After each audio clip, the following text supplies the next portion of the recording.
नमस्कार मित्रांनो, मी गौतम वावळ माझ्या यूट्यूब चॅनलवर आपणा सर्वांचं अगदी मनापासून हार्दिक स्वागत करतो. मित्रांनो, आजचं आपलं कॅप्शन आहे हम करे सो कायदा.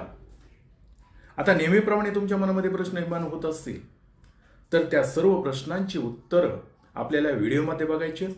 कारण हम करे सो कायदा मी जे असं म्हणतोय ते कशासाठी म्हणतोय, कारण असं कोणी वागतंय का, असं सध्या चालू आहे का, की परिस्थिती अशी निर्माण झाली, हे जर आपण सर्व बघितलं तर मग हम करे सो कायदा असं म्हटल्याशिवाय गत्यंतर नाही, असंच जर मला वाटत असेल तर मग तुम्हाला वाटतंय का? आणि मित्रांनो, त्यासाठी आपण आजचं कॅप्शन दिलंय की हम करे सो कायदा. आणि मग हम करे सो कायदा जे आहे याचा सरळ सरळ अर्थ असा होतो की मला वाटेल तसं मी वागणार. मग ती सत्ता माझ्या हातामध्ये असेल,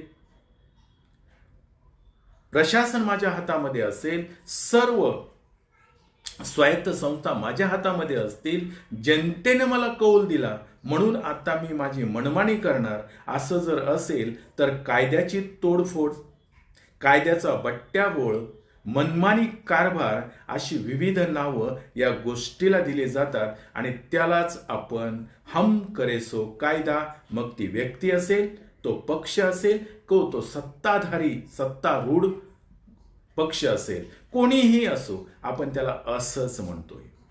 आणि मग मित्रांनो, तुमच्या मनामध्ये प्रश्न येत असेल की मग ही परिस्थिती आजच आहे का, ही काल नव्हती का, की ही उद्या नसणार आहे का? तसं नाही मित्रांनो, ही परिस्थिती आजही असेल, कालही होती आणि उद्याही असेल.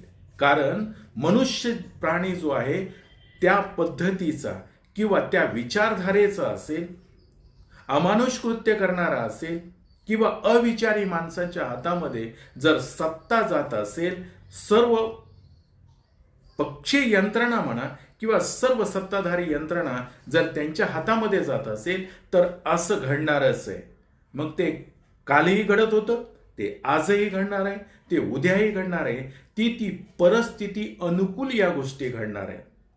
आता ते कसं, तर मित्रांनो, सुरुवातीला जर बघितलं तर या खंडप्राय देशामध्ये राजेशाही होती. आणि ही राजेशाही म्हटलं की जो बलाढ्य राजा आहे, म्हणजे स्वतःचा साम्राज्य विस्तार होत असताना सर्वसामान्य राज्य किंवा गरीब राज्य असतील, ज्यांची छोटी छोटी राज्य असतील, यांना आपल्या आधिपत्याखाली, मग ते लढाई करून म्हणा, चढाई करून म्हणा, ते आधिपत्याखाली घेणार. आणि तेथील जनतेला काय नियम लावायचे, काय कायदे कानून करायचे, हे यांच्या हातात असणार.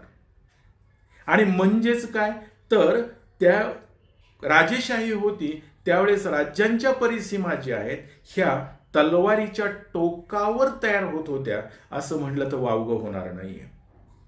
कारण जो बलाढ्य असेल तो आपल्या सीमा वाढवू शकत होता. आणि त्यानंतर ही राजेशाही गेल्यानंतर किंवा हा जो काही राजा आहे हा जर सुविचारी असेल, जनतेप्रती कृतज्ञ असेल, प्रेमळ असेल, तो त्यांच्यासाठी चांगलेच कायदे करणार आहे.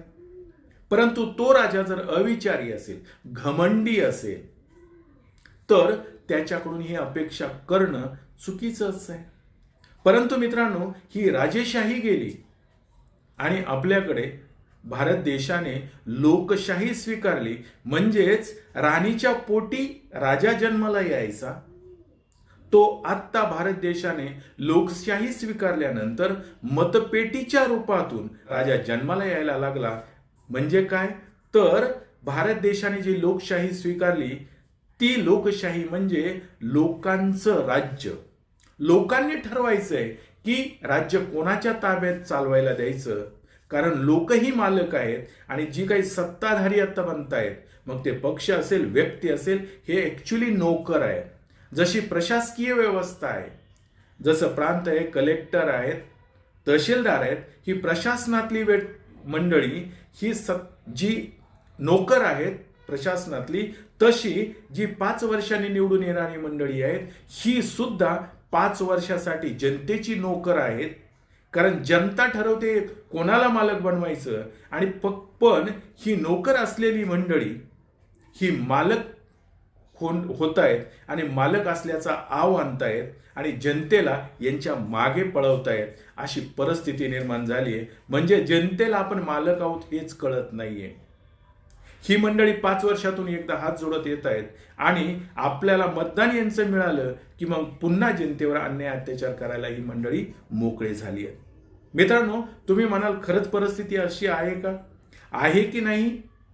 मला दिसतंय ते तुम्हाला दिसतंय का? मी एक 2-4 उदाहरणं सांगणार आहे आणि त्या 2-4 उदाहरणामधून तुम्ही समजून चाला की मी जे कॅप्शन दिले हम करे सो कायदा ते बरोबर की चूक आहे. मित्रांनो, पहिलं उदाहरण आपण बघूया की एक जे काय या भारत देशामधली मंडळी आहेत, तो ज्या पक्षाला बहुमत देईल तो पक्ष सत्तारूढ होतो. मग तो पक्षातली मंडळी जर विचारधारी असतील, सहिष्णू विचाराची असतील, योग्य विचार करणारी असतील, जनतेप्रती आदर असेल, प्रेम असेल, तर ती त्याच प्रकारचे योग्य निर्णय घेईल. अन्यथा जी मंडळींना आतापर्यंत सत्ताच मिळाली नाही ती मंडळीने कोणत्याही पद्धतीने कुरघोड्या करून पक्षांतर अंतर्गत फोडून पक्षांचे तुकडे करून आपल्याकडे माणसं घेऊन जर सत्ता घेतली असेल याचा अर्थ या मंडळींना सत्तेची हवा आहे, सत्तेची लालच आहे आणि मग ही मंडळींकडून अपेक्षा करणं सुद्धा चुकीचं आहे. पहिलं उदाहरण तुम्हाला देतो. भारतीय राज्यघटनाची आहे. या भारतीय राज्यघटना म्हणजे लोकशाही प्रक्रिया. लोकशाही प्रक्रिया कशी राबवली पाहिजे हे भारतीय संविधानामध्ये सांगितलेलं आहे. आणि भारतीय संविधानामध्ये भाग 3 कलम 12 ते 35 मध्ये भारतीय स्वातंत्र्याचा म्हणजे जसा समतेचा हक्क आहे, स्वातंत्र्याचा हक्क आहे, शोषणाविरुद्धचा हक्क आहे, धर्म स्वातंत्र्याचा हक्क आहे, घटना उपाययोजनेचा हक्क आहे, ही हक्क या भारतातल्या प्रत्येक नागरिकाला दिलेली आहेत. परंतु जर एखादी व्यक्ती आपल्यावर अन्याय अत्याचार होत असेल तर ती दाद मागते न्यायालयाकडे. आणि आपल्यावर जर अन्याय अत्याचार होत असेल किंवा त्याच्या मनामध्ये एखादा विचार येत असेल, एखादं शासन चुकत असेल, तर तो बोलण्याचा हक्क तुला त्या व्यक्तीला दिलेला आहे.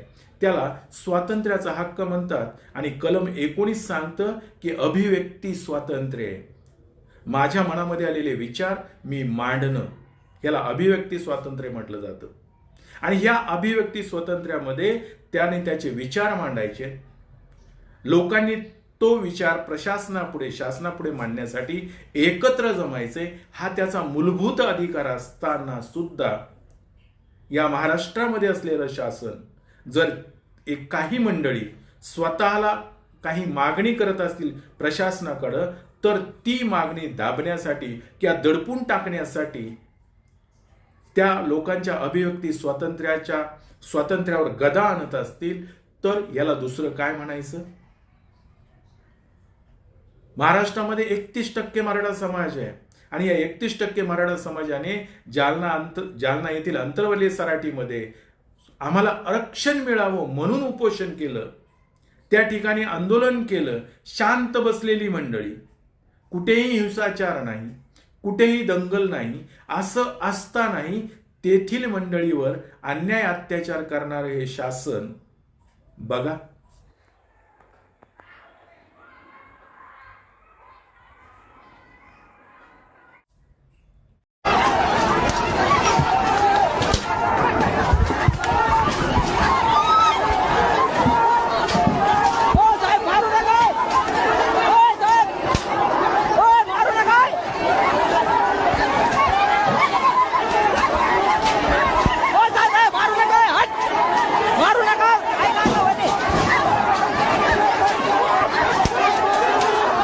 याला काय म्हणणार आहात तुम्ही?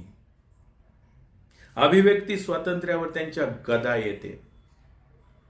म्हणजे कोणाला काही मागण्याचा हक्कच नाही का? कोणी आपल्या मनामध्ये आलेले विचार मांडण्याचा अधिकारच नाही का? आणि एकीकडे आपण म्हणतोय की संविधान प्रक्रियेनुसार देश चालतोय. कुठे चालतोय? ह्या मंडळींना प्रशासनाने सांगायला पाहिजे की तुम्हाला आम्ही देऊ शकत नाही, ती तरतूद नाहीये.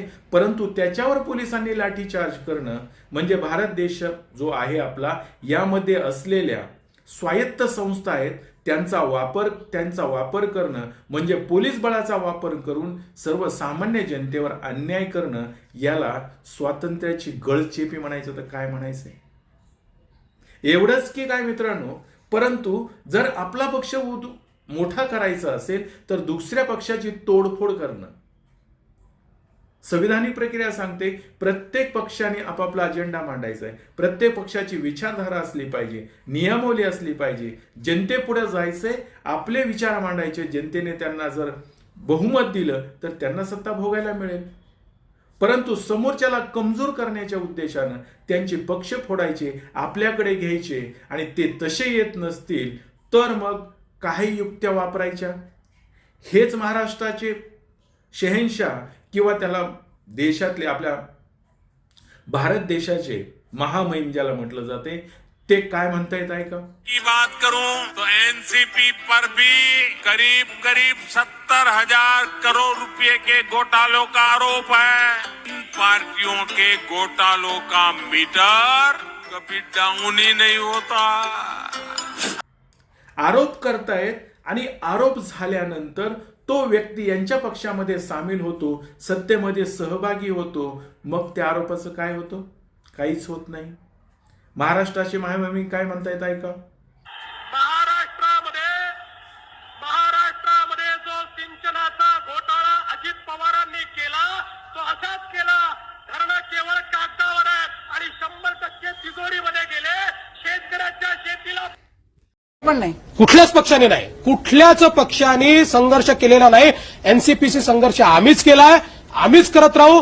आणि एक गोष्ट सांगतो, एनसीपीशी राष्ट्रवादी काँग्रेसची युती होणं शक्यच नाही. नाही नाही नाही, आपत धर्म नाही, शाश्वत धर्म नाही, कुठलाही धर्म नाही. एक वेळ रिकामे राहू, एक वेळ सत्तेशिवाय राहू. एक वेळ मला कोणीतरी विचारलं तुमचा विवाह होणार आहे का, मी म्हटलं अविवाहित राहणं पसंत करेन, पण राष्ट्रवादी सोबत जाणार नाही नाही नाही. नाही पण असं आहे की तुमची ठीक आहे, तुम्ही फार तळमळून सांगितलं, अगदी इथून सांगितलं, पटलं. पण तुमचे वरचे जे तिकडचे बसलेत ते होय होय होय असं म्हटलं तर तुम्हाला हो हो तुम्हाला एक सांगतो, राष्ट्रवादीची अवस्था या निवडणुकीमध्ये अशी होणार आहे की ते कोणाशी युती करण्याच्या लायकच राहणार नाही. ठीक आहे, दोन्ही प्रकारचे आले आहेत, आता काय करायचं, त्यांचेच जास्त यायला लागलेत. आता तुम्ही दोन नावं घेताय धर्माची, आपत धर्म आणि शाश्वत धर्म सातत्यानं. हे तुमच्या डबल स्टँडर्डला तुम्ही गोंडस नाव दिलंय का?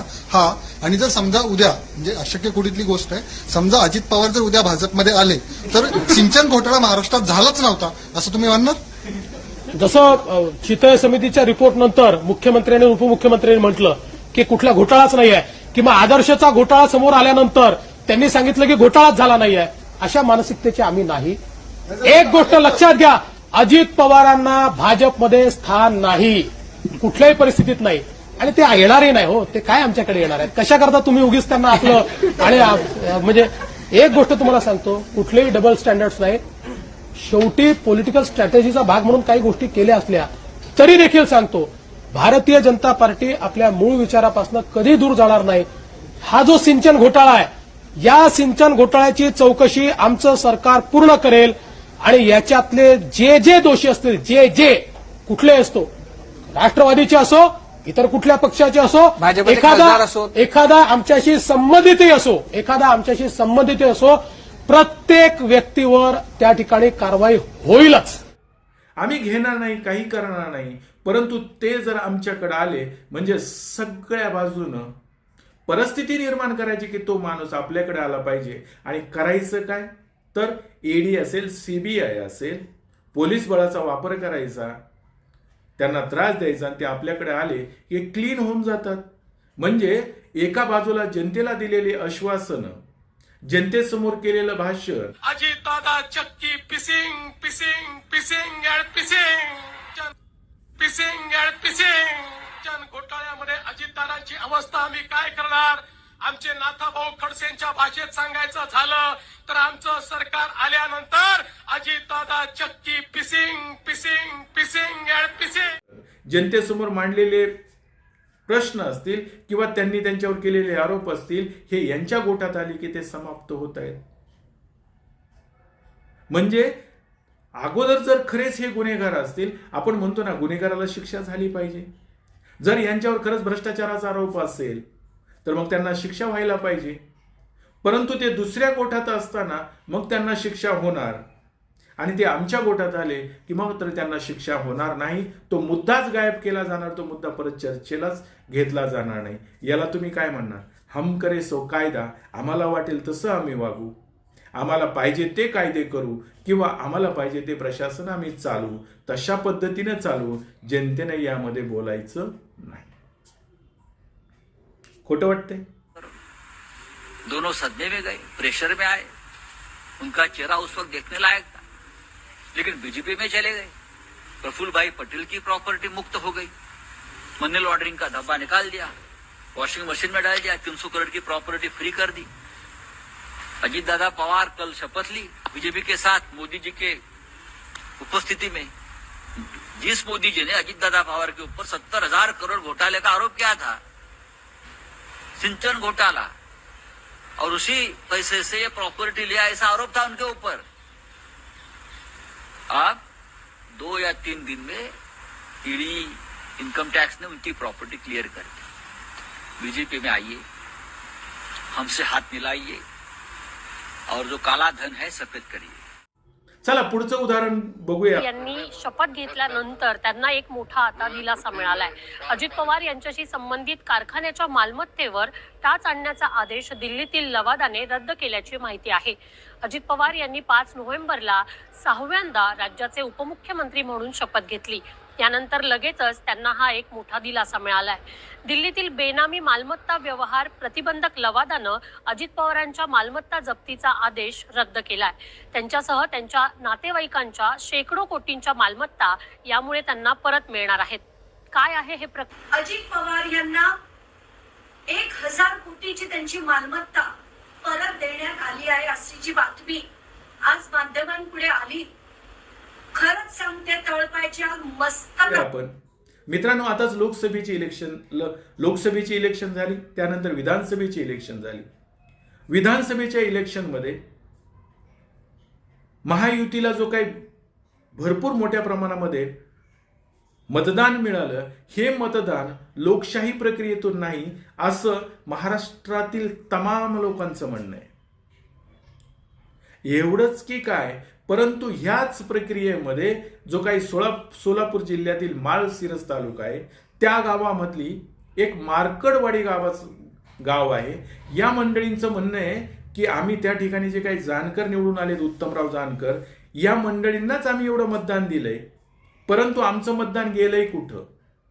आणि मग ती मंडळी असं म्हणतायत की आम्हाला या ठिकाणी आम्हाला बॅलेट पेपरवर मतदान पाहिजे, ही ईव्हीएम मशीनमध्ये काहीतरी घोळ आहे आणि प्रशासनाकडे मागणी करतायत ते.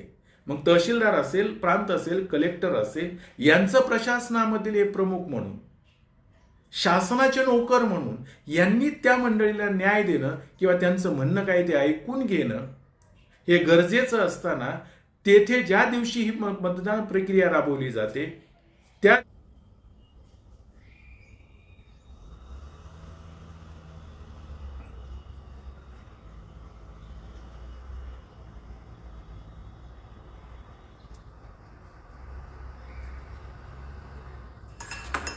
त्या दिवशी गावाच्या लोकसंख्येच्या पेक्षा, गावाची जेवढी लोकसंख्या आहे त्यापेक्षा दुप्पट पोलीस फौजफाटा तिथं तैनात केला जातो. आपण पाहताय की 163 कलम सुरू असताना सुद्धा अजून पण लोक इथं आलेले काय ऍक्शन काय घेतली जाणार? या सर्वांची माहिती संकलित करून त्यांच्यावर गुन्हा दाखल करण्यात येणार आहे. ठीक आहे. आणि कारण काय, तिथे 144 कलम लागू केलं जाते की ज्याला आपण जमावबंदी किंवा ज्याला कर्फ्यू असं म्हणतो. आणि मित्रांनो, जमावबंदी कधी लावलं जाते? कायदा आणि सुव्यवस्थेचा प्रश्न निर्माण झाला, दंगल होत असेल, जमाव जमत असेल आणि कायदा आणि सुव्यवस्था किंवा शांततेचा भंग होत असेल तर हे कलम लावलं जातं आणि हे 1973 पासून लावलं जाते. मग असं जर होत असेल तर लावलं पाहिजे ना. परंतु ती मंडळी, ती स्वातंत्र्याचा जो हक्क आहे त्यांचा, अभिव्यक्ती स्वातंत्र्याचा, तो प्रशासनाकडे मागतायत आणि प्रशासन त्याच्यावर कायद्याचा अंमल करतंय. आणि कारण काय दाखवली जात आहेत की आत्ता जो निकाल लागला म्हणजे विधानसभेचा, ह्या निकालाच्या विरोधात ही लोक जात आहेत. तो बदलला जावा. ईव्हीएमच्या विरोधात मतभेद, लोकांमध्ये संभ्रम पसरवत आहेत की ही निवडणूक प्रक्रियेमध्ये तरतूद नाहीये आणि ते उलट म्हणजे प्रशासन जे आपण ज्याला म्हणू याच्यामध्ये संभ्रम पसरवून जी कायद्यात तरतूद नाही त्याच्या विरोधी काम करतायत. म्हणून यांच्या विरोधात आम्ही गुन्हे दाखल करतोय आणि 200 लोकांवर गुन्हा दाखल झालाय. ऐका. ग्रामस्थांच्या विरोधात अखेर पोलिसांनी गुन्हा दाखल केलाय. मतदान प्रक्रियेसाठी पुढाकार घेणाऱ्या मार्कडवाडीतल्या 17 जणांसोबतच अन्य 100 ते 200 ग्रामस्थांच्या विरोधात गुन्हा नोंद झाला असून विधानसभा निवडणुकीच्या निकालावर परिणाम करण्याच्या उद्देशानं ईव्हीएम संदर्भात अफवा पसरवून फेरमतदानाची तरतूद नसतानाही प्रशासनाचे आदेश डावलल्याप्रकरणी हा गुन्हा दाखल झालाय. तसंच बॅलेट पेपरवरती मतदान घेण्यासाठी नागरिकांना आवाहन करून भीती निर्माण करत समाजात द्वेषाची भावना निर्माण केल्याचाही आरोप केला जातोय. आणि तिथली मंडळी काय म्हणतायत? मतदान करणार आहात का तुम्ही? करणार आहे, मतदान करणारच आहे. काय झालंय नेमकं गावामध्ये की तुम्ही आता पुन्हा मतदान करून आमचं कुठं गेलंय ते आम्ही तपासणार आहे. कुणाच्याकडे गेलंय, काय राहिलंय का, पेटीत घोटाळा झालाय का, आमच्याकडे काय झालंय ते आम्ही जर साला आम्ही केव्हापासून इंदिरा गांधीपासून मतदान करतोय. तर आम्हाला ईव्हीएम पेक्षा बॅलेट पेपरवर मतदान पाहिजे ही त्या लोकांची मागणी आहे.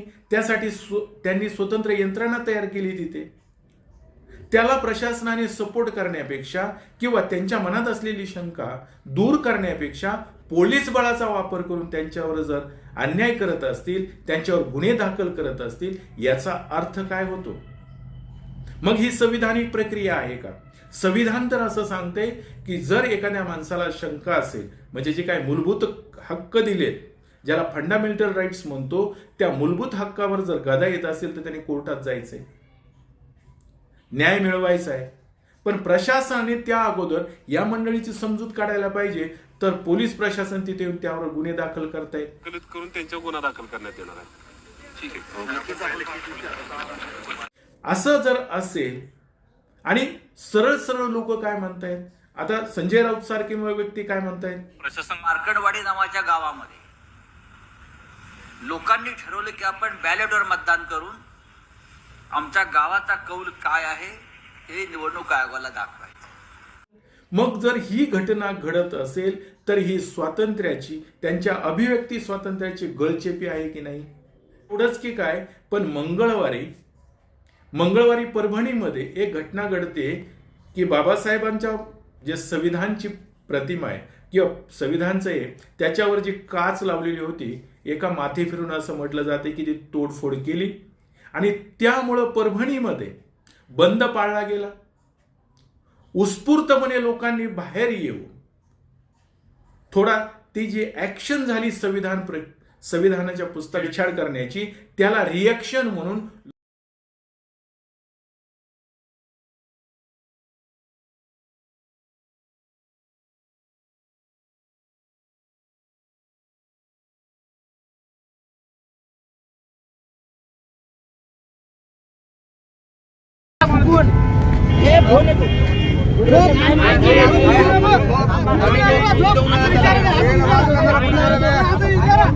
लोकांनी त्या ठिकाणी मोर्चा काढला, थोडी तोडफोड झाली, जाळ. नांदेड परिक्षेत्राचे आयजी शहाजी उमप यांची ही माहिती. अन्य दंगलखोरांना शोधण्याचं काम सुरू. SRPFचं एक पथक परभणीत दाखल झालंय. पुढील एका तासात गुन्हे दाखल करण्याची प्रक्रिया सुरू होणार आहे. शांततेमध्ये सुरू असताना जे कार्यकर्ते निवेदन देण्यासाठी जिल्हाधिकारी कार्यालयाकडे येत होते, त्यांनी हा गोंधळ सुरू केला आणि रस्त्याने येताना दुकानाचे बोर्ड्स, त्या ठिकाणी असणारे CCTV यांना मुख्यत्वे त्यांनी डॅमेज केलं. आतापर्यंत 40 लोकांना आम्ही ताब्यात घेतलेलं आहे आणि जे कुणी दंगेखोर आहेत ह्या सगळ्यांना आम्ही अटक करू. ती कारवाई आता. परभणीत आंबेडकर अनुयायी आक्रमक झाले. काल आंदोलकांनी ठिकठिकाणी आंदोलन केलं. तसंच आंबेडकर अनुयायांकडून आज परभणी बंदची हाक देखील देण्यात आली आहे. ही 3 दृश्य आपण पाहतोय. संतप्त जमावाकडून दगडफेक देखील करण्यात आली, तर रेल रोको आंदोलनही करण्यात आले. रस्त्यावर टायर देखील जाळण्यात आले. त्यामुळे आज परभणी बंदची हाक देखील देण्यात आलेली आहे. जाळपोळ झाली.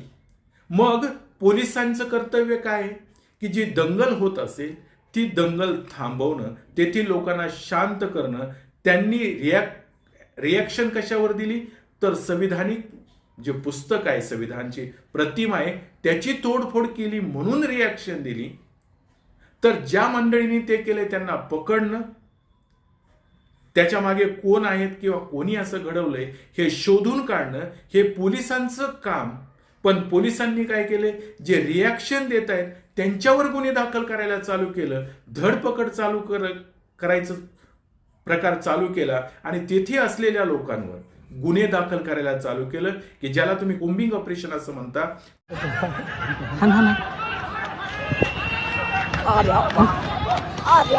आता पडते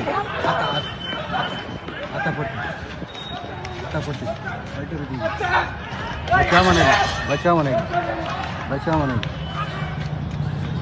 बैठ खाली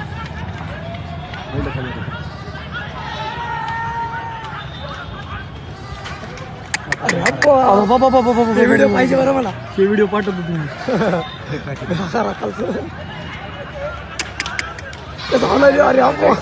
अरे त्याची माझी बघा ना काठी घेतली. हे असं मारून ह्या मंडळींना पकडून जेलमध्ये टाकायचं, त्यांच्यावर गुन्हे दाखल करायचे. म्हणजे काय होतंय की जो गुन्हा करायला प्रवृत्त करतो, ज्या माणसाने त्या संविधानाच्या प्रतिमेची तोडफोड केली त्याच्यावर गुन्हा दाखल केला पाहिजे, परंतु ज्यांनी रिॲक्शन दिली त्यांच्यावर गुन्हे दाखल केले जात आहेत. याचा अर्थ कायदा आणि सुव्यवस्था म्हणजे पोलिसांच्या हातामध्ये जे कायदा आणि सुव्यवस्था राखण्याचं काम आहे किंवा कायदा ज्यांच्या हातामध्ये दिलाय रक्षण करण्याचं, ते कायद्याचे भक्षक होत असतील तर याला दुसरं काय म्हणायचंय. आणि हे सर्व कुणाच्या हातामध्ये आहे तर शासनाच्या, की जे आता निवडून आले, ज्याच्या हाती लोकांनी सत्ता दिली आहे. मग ती सत्ता लोकांचं म्हणणं आहे असं दिलेलीच नाहीये आम्ही. आमचं मतदान ईव्हीएम मुळे हे गडबड झाली आणि ईव्हीएम मुळे हे सरकार आलेलं आहे असं लोकांचं म्हणणं आहे. परंतु सत्ता तर त्यांचं सरकार तर स्थापन झालंय आणि मग सरकार स्थापन झाल्या जर असं वागत असतील तर याला तुम्ही काय म्हणणार. आणि अमानुषपणे जी मंडळी रिॲक्शन देत असतील किंवा निषेध नोंदवत असतील त्यांच्यावर जर गुन्हे दाखल केले जात असतील, याचा अर्थ काय, कोणी काहीही केलं म्हणजे गुन्हेगार जो गुन्हा पहिला करतो त्याला सोडून द्यायचं, पण रिॲक्शन करणाऱ्या माणसांना मात्र ही मंडळी अडकवत असतील, त्यांच्यावर गुन्हे दाखल करत असतील तर ही संविधानिक प्रक्रिया आहे का. मग याला हम करे सो कायदा म्हणायचं की दुसरं कोणतं नाव द्यायचं. मित्रांनो, हेच तर काय. परंतु भारतीय संविधान असं सांगतं की भारतातलं लोकशाही जी आहे, या लोकशाहीच्या नियमाप्रमाणे भारत देशामध्ये प्रत्येक जन्मलेल्या नागरिकाला शिक्षणाचा अधिकार आहे, आरोग्याचा अधिकार आहे आणि अन्नधान्य ज्याला आपण म्हणतो ते शासनाने दिलं पाहिजे. म्हणून तर आपल्याकडे प्रक्रिया काय आहे की रेशनिंग दुकानं जी आहेत, रेशनिंग हे प्रत्येकाला मिळालं पाहिजे, पुरवण्याचा अधिकार हा शासनाचा आहे. परंतु रेशनिंगची पण काय वाट लावली प्रशासनाने बघितले. आता तुम्ही ते बंद करीत चाललेत. आणि आरोग्याची तर अवस्था जर बघितली तुम्ही तर प्रायव्हेटकडे ज्या सुविधा मिळतात त्या इकडे मिळत नाहीयेत. शिक्षणाची वाट काय लावली प्रशासनाने, शासनाने, ज्यांच्या हातामध्ये सत्ता आहे ते तुम्ही बघितलेच असेलच, नाही लक्षात येत. मित्रांनो, हे या सरकारचा शपथविधी झाल्यानंतर पहिला निर्णय या सरकारचा काय आहे, तर या महाराष्ट्रामध्ये असलेल्या ज्या शाळांची संख्या 10च्या कमी आहे पटसंख्या, त्या 5,000 शाळा पहिल्या टप्प्यात बंद केल्या जाणार आहेत. त्यानंतर ज्यांची संख्या 20 पेक्षा कमी पट आहे अशा 14,000 शाळा बंद केल्या जाणार आहेत. आणि हाच नियम प्रायव्हेट शाळेंना मात्र नाहीये, कारण प्रायव्हेट शाळा ह्या आमदार, खासदार, मंत्री यांच्या आहेत आणि सरकारी शाळा जी आहेत हे शासन चालवतंय. म्हणजे ज्यांच्या हातामध्ये सत्ता दिली ते सरकारी शाळा बंद करतायत, म्हणजे लोकांचे नोकर हे त्यांच्या शाळा बंद करतायत आणि स्वतः जे नोकर आहेत त्यांनी शाळा निर्माण केलेल्या त्यांना मात्र हे नियम नाहीत आणि त्यांना अनुदान प्रक्रिया, त्यांना विविध सुविधा हे मात्र यांच्या हातातच आहे. मग हे त्यांना पुरवण्याचा प्रयत्न करतायत. मित्रांनो, यांना तुम्ही काय म्हणाल? भारतीय संविधान जे हे संविधान शिक्षणाचा हक्क देतंय, आरोग्याचा हक्क देतंय, तुम्हाला हे मोफत दिलं पाहिजे अन्नधान्य. हे सर्व असताना ही मंडळी त्याची पायमल्ली करतायत की नाही करतायत? नेमकं काय होतंय? आणि मग मित्रांनो, जर परभणीमध्ये झालेली ही घटना असेल, या परभणीमध्ये झालेल्या घटनेला म्हणजे ऍक्शन ज्यांनी केली सुरुवात, तो बाजूला राहतो. रिॲक्शन करणाऱ्या लोकांवर गुन्हे दाखल केले जातात. म्हणजे आम्ही म्हणल तसं, आम्हाला जे वाटल ते नियमावली आम्ही लागू करू, असंच ह्यांचं म्हणणं नाही काय? आणि अशी परिस्थिती जर आत्ता बघितली तर परिस्थिती तशीच दिसते. मित्रांनो, पोलिसांनी जे कोम्बिंग ऑपरेशन केले त्याच्यामध्ये जी काही धरपकड केली आहे, त्यांना उचलून घेऊन गेले. हे मान्यही करावं लागेल की ज्या लोकांनी उत्स्फूर्तपणे रिॲक्शन दिली आहे त्या झालेल्या घटनेला, त्याच्यामध्ये तोडफोड झाली, जाळपोळ झालेली दिसते. परंतु हे प्रशासनाचं काम आहे, शासनाचं काम आहे की ह्या घटना घडायलाच नकोय. म्हणजे कुठलीही घटना जर त्या ठिकाणी जर असं ही परिस्थिती निर्माण होते की जर पुतळ्याच्या ठिकाणी असं काही घडत असेल तर त्यावर ऍक्शन काय करायची? मी तर म्हणेन ऍक्शन म्हणजे काय, एखादी घटना घडल्यानंतर त्यावर आपण तरतूद काय करतो त्याला ऍक्शन असं म्हणू, आपण त्याला रिॲक्शन असं म्हणू.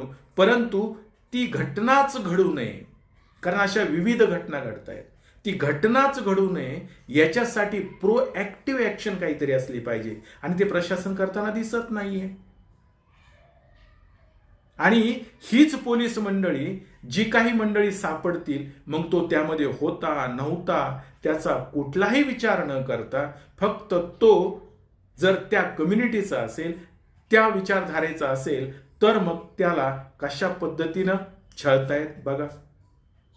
आणि ह्या प्रकारातूनच एका व्यक्तीचा, एका विद्यार्थ्याचा की जो LLB करत होता, तो पुण्यामध्ये कामाला होता आणि तो LLB साठी किंवा त्याची परीक्षा होती म्हणून जर तो परभणीला जात असेल, ही घटना त्याच वेळी घडते आणि त्यामध्ये त्याला पकडलं जाते आणि त्या विद्यार्थ्याचा पोलिसांच्या कोठडीतच मृत्यू होतोय. बातमी परभणीतून. परभणीत न्यायालयीन कोठडीत एका जणाचा मृत्यू झालाय. सोमनाथ सूर्यवंशी असं मृतकाचं नाव आहे. सोमनाथ सूर्यवंशी दगडफेकीत आरोपी असल्याची माहिती मिळते. तर सोमनाथ हा जिल्हा मध्यवर्ती कारागृहात न्यायालयीन कोठडीत होता. जिल्हा सामान्य रुग्णालयात उपचारासाठी आणलं असता त्याला मृत घोषित करण्यात आलंय. ही दृश्य आपण पाहतोय. परभणीत न्यायालयीन कोठडीत एका जणाचा मृत्यू झालाय. मित्रांनो, तो मृत्यू कसा झाला, पोलिसांच्या हाणामारीमुळे झाला, कसा झाला, आता ह्याला काय म्हणणार आहात तुम्ही?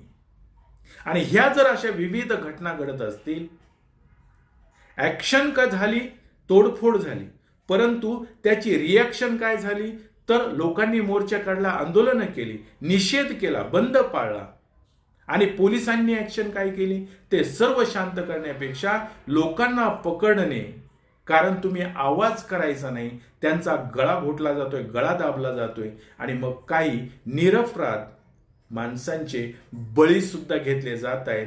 म्हणजे ज्याच्या हातामध्ये कायद्याचं रक्षण करायला दिले तेच जर कायद्याचे भक्षक होत असतील तर अशा प्रशासनाला, अशा शासनाला तुम्ही हम करे सो कायदा म्हणणार की याला अजून दुसरं कुठलं वेगळं नाव देणार, हे मला तुम्ही सांगा.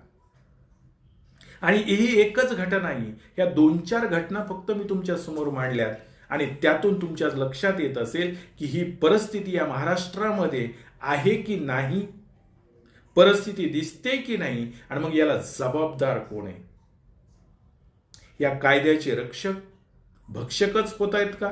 आणि कायद्यात म्हणजे सत्ता यायच्या अगोदर ही वेगळी भाषा बोलतायत आणि सत्ता हातामध्ये आल्यानंतर मात्र यांचा कायदा किंवा संविधानिक प्रक्रियेला तिलांजली देऊन, संविधानिक प्रक्रिया पायाखाली तुडवून आपल्या मनाचे कायदे तयार करत असतील आणि जनतेला त्यापासून जर त्रास होत असेल, जनतेला त्यापासून तकलीफ होत असेल, जनतेच्या अभिव्यक्ती स्वातंत्र्याची गळचेपी होत असेल, असं जर होत असेल तर याला हम करे सो कायदा असं म्हणणार की न म्हणणार हे मला तुम्ही सांगा आणि ते कोण करते हे सुद्धा सांगा. आज एवढंच बोलतो. आणि मित्रांनो, हा व्हिडिओ जर तुम्हाला आवडला असेल तर हा नक्की लाईक शेअर सबस्क्राईब करा आणि पुढे पाठवा. धन्यवाद.